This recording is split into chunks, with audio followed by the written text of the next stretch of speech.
भूतिया फ्लैट। एक बार एक नया विवाहित जोड़ा नए शहर में रहने जाते हैं। मैंने तो आपको बताया ही नहीं कि इनकी क्या कहानी है। इस नए विवाहित जोड़े में लड़के का नाम विक्रम और लड़की का नाम साक्षी है। विक्रम की शादी को अभी कुछ ही महीने हुए थे। दोनों बहुत खुश थे। एक दिन विक्रम की कंपनी वालों ने कंपनी के काम के लिए कुछ महीने के लिए विक्रम को दूसरे शहर में पोस्टिंग कर दी। कंपनी ने जो फ्लैट दिया उसमें ये लोग रहने जाते हैं, पर इनको पता था इनकी जिंदगी का सबसे डरावना सच बनने वाला है। पहले दिन ही साक्षी और विक्रम ने मिलकर पूरा फ्लैट सजा लिया। फ्लैट 2 BHK का था तो ज्यादा समय नहीं लगा।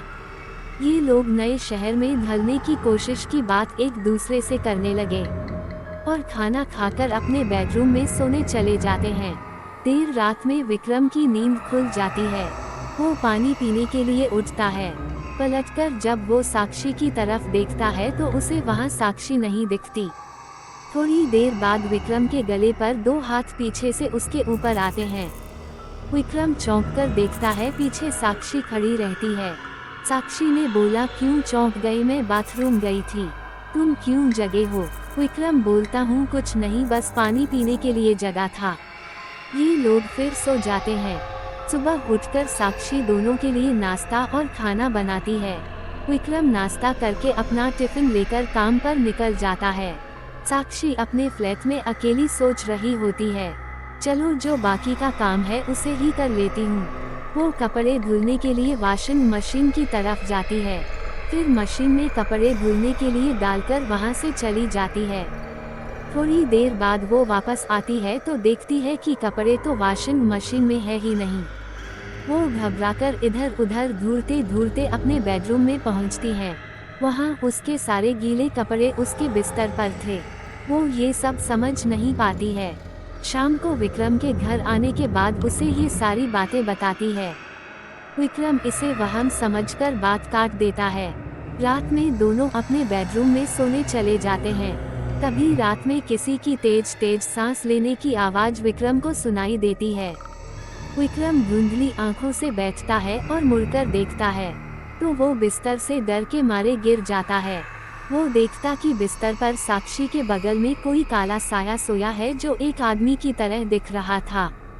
विक्रम दौड़कर बाथरूम में जाकर पहले अपनी आंख धोता है। वापस आकर फिर देखता है तो अब वहाँ कोई नहीं रहता। विक्रम को लगता है कि ये ठीक से न सोने की वजह से भ्रम हो रहा है।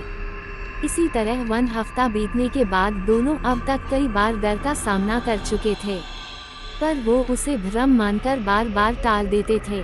फिर एक दिन रात में दोनों अपने बिस्तर पर सोए थे। कुछ देर बाद बिस्तर हिलने लगता है। दोनों की नींद खुल जाती है। पहले साक्षी उठती है तो सब नॉर्मल था, फिर भी वो चेक करने के लिए बिस्तर के नीचे झांकती है और जैसे ही वो बिस्तर के नीचे झांकती है कोई उसका बाल पकड़कर बिस्तर के नीचे खींच लेता है। साक्षी चिल्लाती है तो विक्रम जग जाता है और वो बिस्तर के नीचे उतरकर साक्षी को देखता है और देखते ही वो पीछे की तरफ गिर जाता है।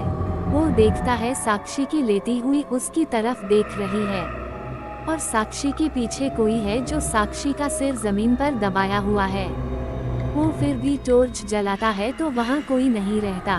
फिर वो साक्षी को बाहर निकालता है। दोनों बहुत डर जाते हैं। विक्रम और साक्षी दोनों कमरे से बाहर जाने की कोशिश करते हैं, पर कोई दरवाजे का पास खड़ा रहता है। दोनों की हिम्मत नहीं होती आगे बढ़ने की। तभी विक्रम अपना टॉर्च जलने की सोचता है। टॉर्च काम नहीं करता। इस दौरान वो देखता है साक्षी उसके बगल नहीं है। वो इधर उधर देखता है तो साक्षी दरवाजे के पास खड़ी होती है और डर के इशारे में कहती है, तुम्हारे पीछे है वो। विक्रम डरते हुए पीछे पलटता है, तभी उसे एक जोर का मुक्का पड़ता है जिससे वो जमीन पर गिर जाता है। उसके बाद उसके ऊपर कमरे के सामानों से हमला होता है। विक्रम को काफी चोट आ जाती है। उधर साक्षी दरवाजा खोलने में कामयाब हो जाती है। वो तुरंत विक्रम को उठाती है और वहाँ से निकलने लगती है। तभी दोनों को पीछे से एक जोर का धक्का लगता है जिससे वो सीधे फ्लैट के बाहर गिरते हैं। वो तुरंत ही लिफ्ट में चले जाते हैं और बिल्डिंग के बाहर पहुँचने के बाद देखते हैं कोई साया उनके फ्लैट की खिड़की पर खड़ा है, जो थोड़ी देर में गायब हो जाता है और फ्लैट की लाइट भी बंद हो जाती है। विक्रम और साक्षी इस बात को समझ चुके थे ये फ्लैट हॉन्टेड है, और वो दोनों दूसरे दिन मैनेजर को भेजवाकर अपना सामान वहां से निकलवा लिया और वो दोनों कहीं और रहने चले गए। पर ये हादसा आज भी उनकी रात की नींद उड़ा देता है।